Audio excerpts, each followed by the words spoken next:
Para el fin de semana se espera lluvia, viento y frío. Nos informa al respecto Alfredo Mendoza y esta es la noticia del día. Este día viernes y la mayor parte de mañana sábado seguimos con condiciones cálidas hacia mediodía. El frío persiste en horas de la noche y madrugada. Sin embargo, es muy importante tomar en cuenta que a partir de la noche del día sábado estamos previendo el acercamiento de un frente frío de características moderadas, el cual nuevamente incrementa la nubosidad y la posibilidad de lluvias en el departamento de Petén, franja transversal del norte y Caribe del país.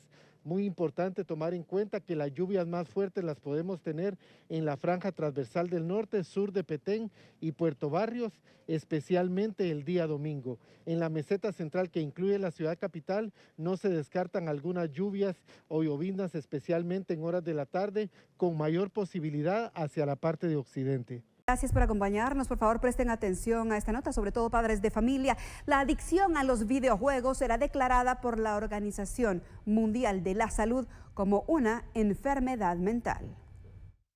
La lista actualizada de enfermedades de la Organización Mundial de la Salud por primera vez incluye la adicción a los videojuegos en su apartado de desórdenes mentales, la cual entró hoy en vigor al ser publicada por el organismo tras aprobarla en su asamblea de mayo del 2021.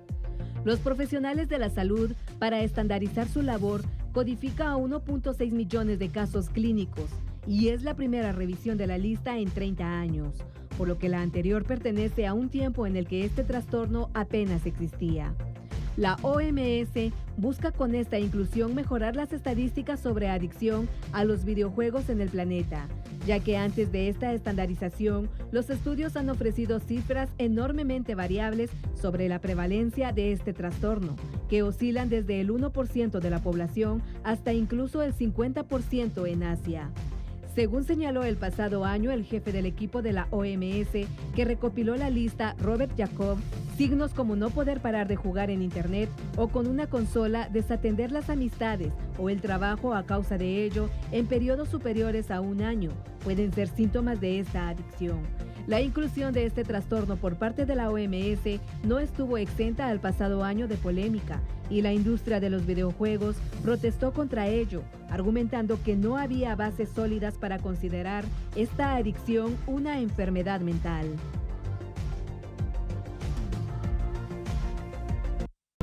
Cambiemos de tema, ya que el Ministerio de Agricultura alerta sobre un brote de la plaga de langosta.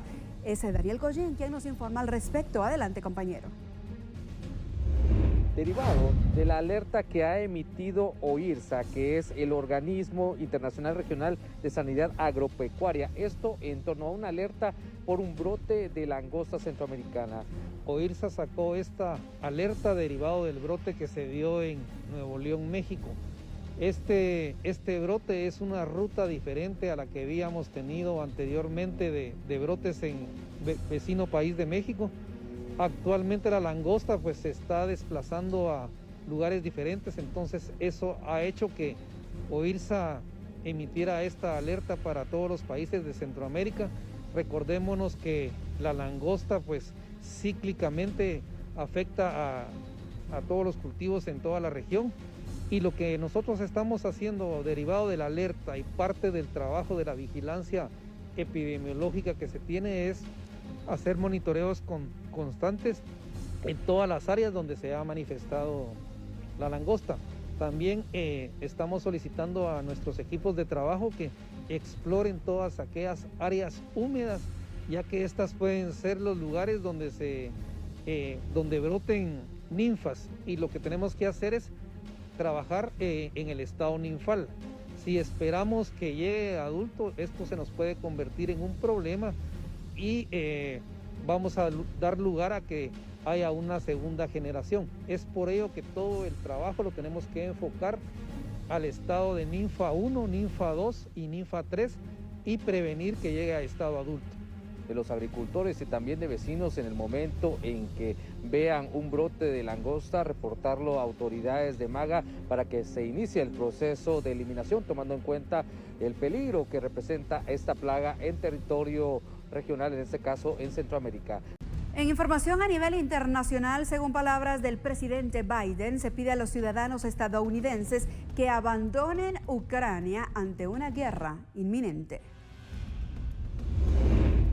Nuevas imágenes satelitales muestran cómo Rusia ha avanzado en los despliegues en varios lugares de Bielorrusia antes de los simulacros conjuntos anunciados por Moscú y Minsk.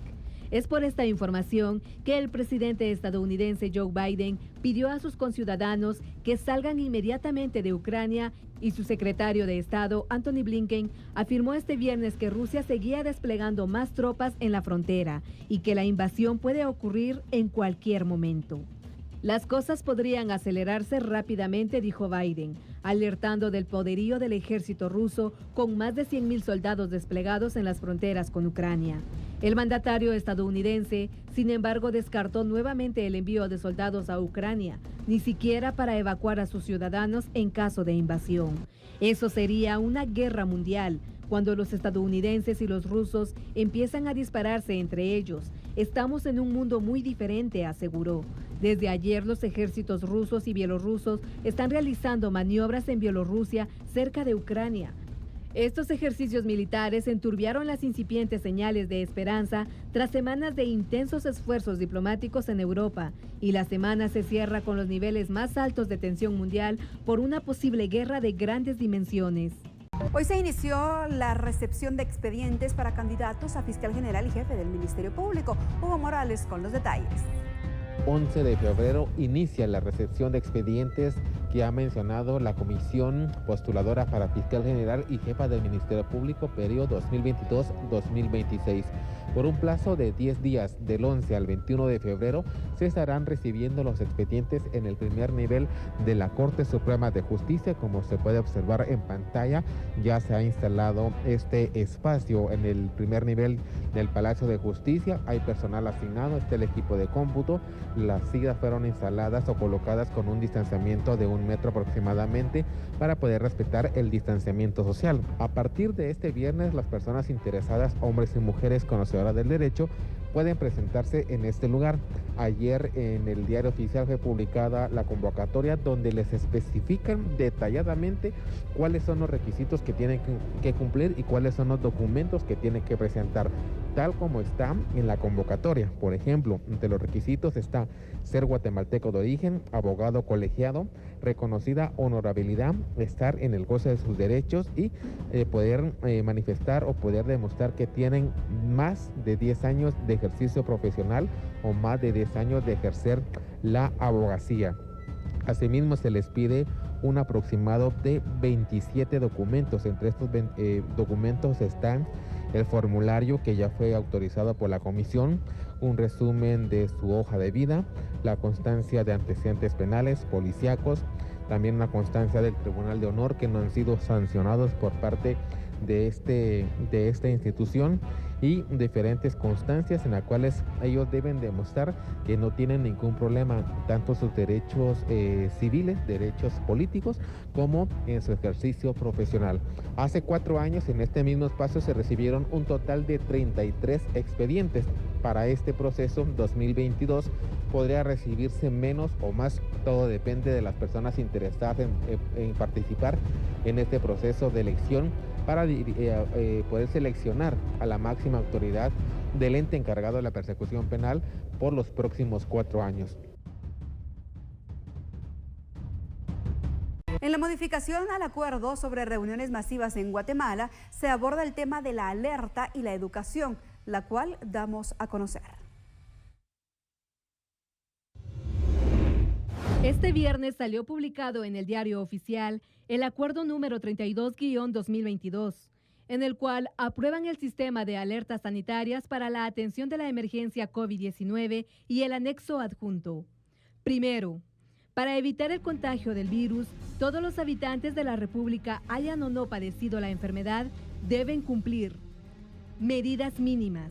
Las medidas establecidas en el tablero de regulaciones constituyen acciones de salud pública mínimas a cumplirse en cada municipio según el color de alerta y el tipo de actividad. Las autoridades locales podrán aumentar y nunca disminuir las medidas en consenso con líderes locales y representantes institucionales. Responsabilidad.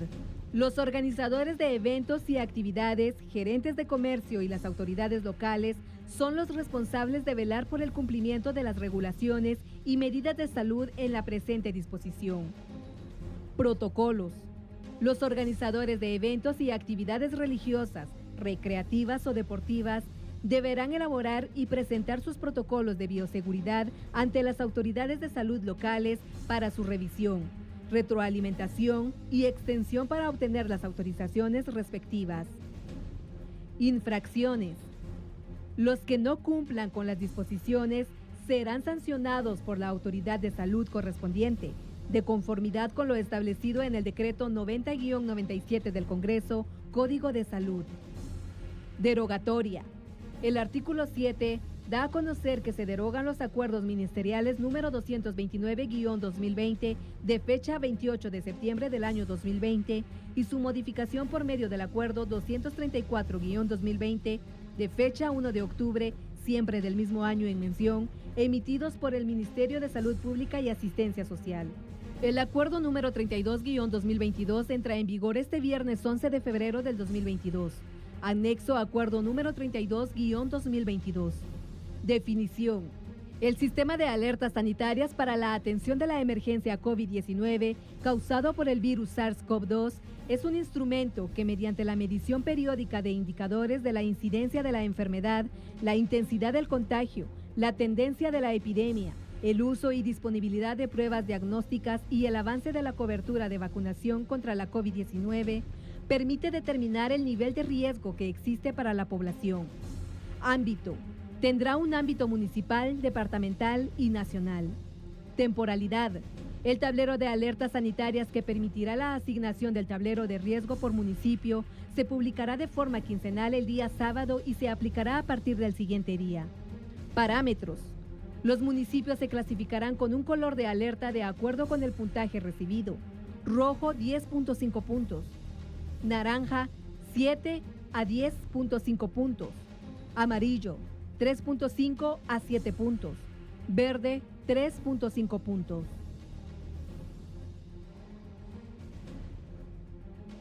También hay modificaciones en cuanto a los parámetros para medir, para establecer los niveles de alerta. Se aprueba la norma sanitaria para la prevención y control de infecciones por COVID-19 para los centros del Sistema Educativo Nacional, que incluye el tablero de regulaciones según alerta sanitaria. Toda la población educativa deberá continuar con la práctica de las siguientes medidas de prevención de contagios de COVID-19. Mascarillas. Uso obligatorio de mascarilla o tapaboca.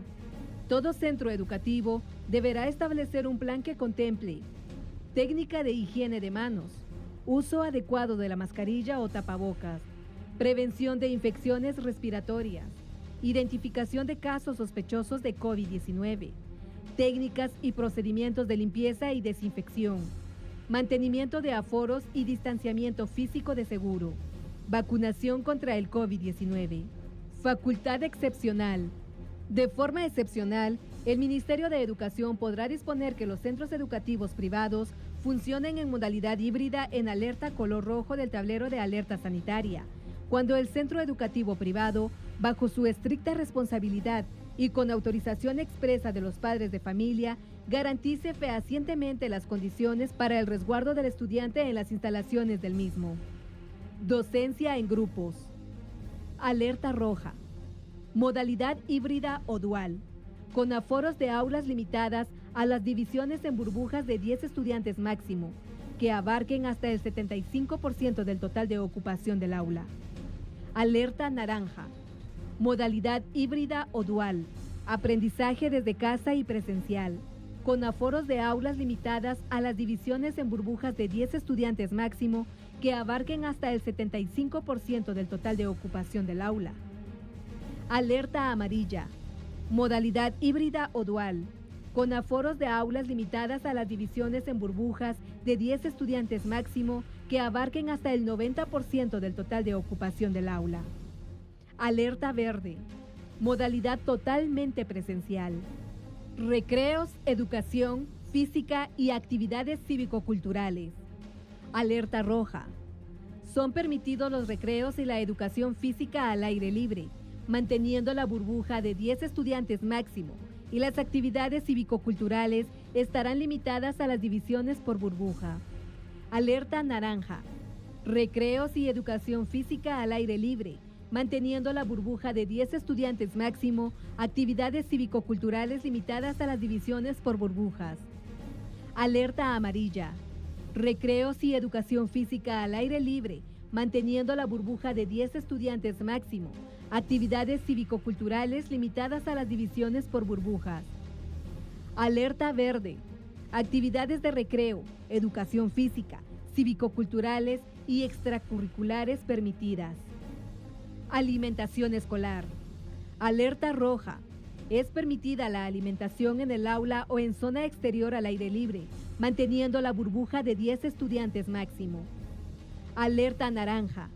Alimentación en el aula o en zona exterior al aire libre, manteniendo la burbuja de 10 estudiantes máximo.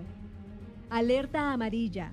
Alimentación en comedores o en zona exterior al aire libre, manteniendo la burbuja de 10 estudiantes máximo. Alerta verde. Actividades de alimentación manteniendo el distanciamiento físico de 1.5 metros. Transporte escolar. Alerta roja. Es permitido el transporte escolar con ocupación del 75% y autorizado por la municipalidad y el Ministerio de Salud. Alerta naranja. Ocupación del 75% y autorizado por la municipalidad y el Ministerio de Salud. Alerta amarilla. Ocupación del 80% y autorizado por la municipalidad y el Ministerio de Salud. Alerta verde. Transporte escolar con normas de ocupación normal.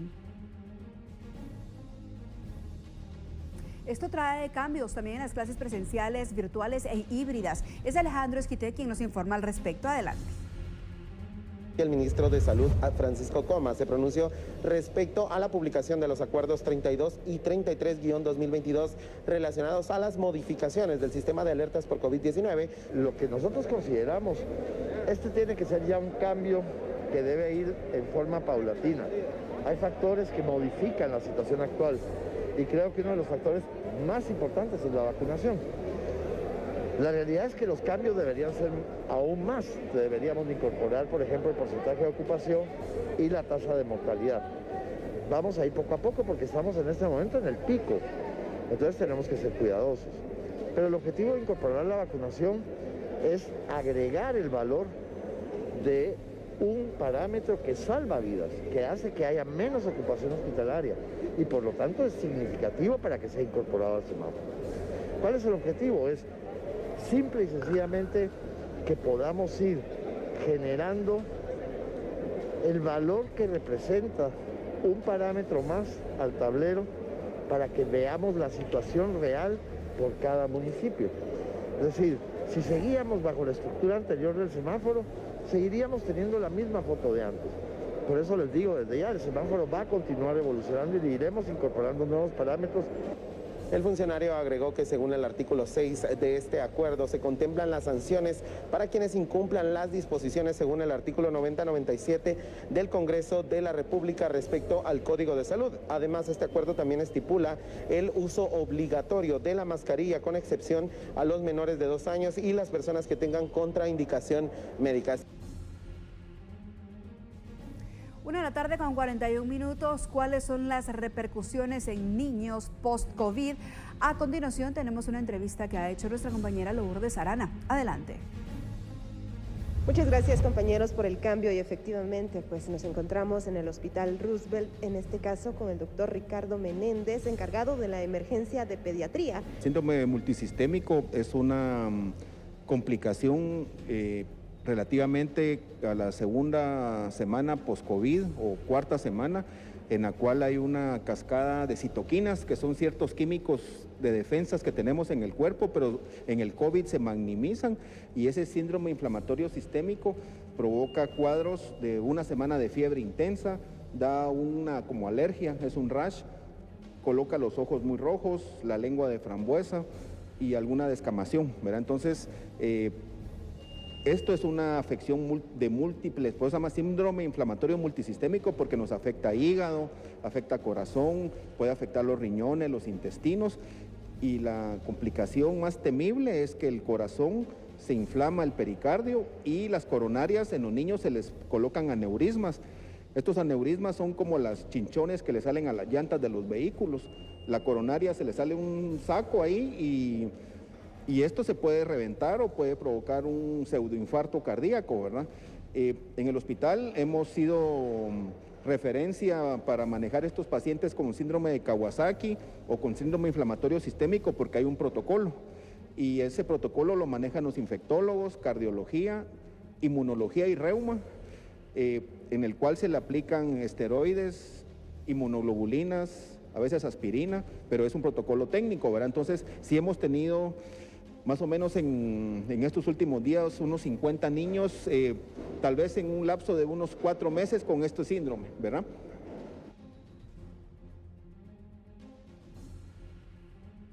Una de la tarde con 44 minutos y la Conferencia Episcopal de Guatemala ha dado a conocer su postura respecto a esta situación que hemos venido hablando en este bloque. Daniel Collín es quien nos tiene los detalles. Adelante. Muy buena tarde y gracias por el cambio, compañeros, allá en estudios. Y es que cada diócesis decidirá si realiza o no cortejos procesionales. Esto fue indicado por miembros de la Conferencia Episcopal, en donde detallan que algunas han tomado la decisión de no realizar cortejos procesionales durante Semana Santa. Yo creo que en ese sentido, digamos, el tema de fondo me parece que es que tenemos que tener cuidado y lo tenemos que tener en relación a todas las actividades. Sí es cierto que las actividades públicas masivas son ocasiones en que hay mayores riesgos. Tenemos que seguir un poco los criterios también de carácter profesional que nos pueden dar desde el ministerio en relación a qué es posible, qué no es posible, dónde están los mayores riesgos, dónde están los menores riesgos. Luego sabemos también cómo es nuestra gente y cómo muchas veces la gente va y le importa poco que haya o no permiso para ir. Ese tema también creo que es real. Y en relación con el tema de las procesiones, que también ha vuelto a salir, yo creo que sí, como dice el cardenal, cada circunscripción tiene cómo ver qué hacer, si las prohíbe, si las autoriza. Pero luego yo creo que también esto es un tema muy descentralizado, es decir, cada hermandad tiene ya la decisión tomada de si sale o no sale. Aquí, por ejemplo, de Guatemala, hay 2 que ya sé que han dicho que no van a salir, la de Santo Domingo y la de San Bartolomé Becerra.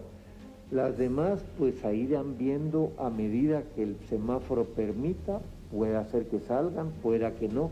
Yo no estoy imponiéndole a nadie que se obliguen a tener procesiones. Y todos los que no deseen tenerla, pueden no tenerla. Yo creo que va a haber pocas, pero al final la decisión le va a corresponder al que es salud pública. Estamos de regreso en Noticiete, gracias por acompañarnos. El exministro José Luis Benito rinde primera declaración a puerta cerrada. Es Hugo Morales quien nos brinda todos los detalles. Adelante, Hugo. Para este 11 de febrero estaba citado el exministro de Comunicaciones, Infraestructura y Vivienda, José Luis Benito Ruiz, en el juzgado de mayor riesgo a cargo de Erika Lorena Ifán para tener su primera declaración en su vinculación en el hallazgo de los 122 millones de quetzales en Antigua Guatemala. En esta diligencia, el Ministerio Público pretenderá poder vincular al exfuncionario con el delito de lavado de dinero, considerando que al momento de la investigación preliminar, el dinero se encuentra en unas maletas y en una de estas maletas estaba nombre o tenía el registro del exministro José Luis Benito Ruiz.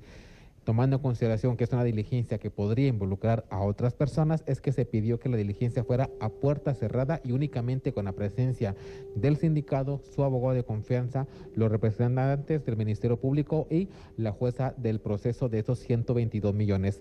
Importante agregar, compañeros, que ya el exministro enfrenta a la justicia por el delito de fraude en el caso Libramiento Chimaltenango.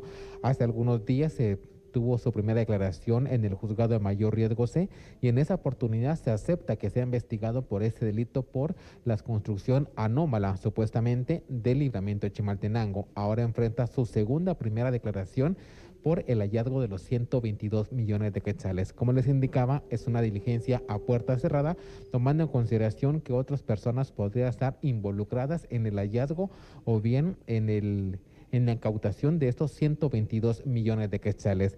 Posiblemente este viernes o la próxima semana la juzgadora Aipán pueda tomar una decisión si el exministro de Comunicaciones, Infraestructura y Vivienda queda sujeto a una investigación ahora por el delito de lavado de dinero y otros activos. Y de esta manera nosotros nos despedimos de ustedes. Gracias por acompañarnos. Le deseamos un buen fin de semana. Que estén bien.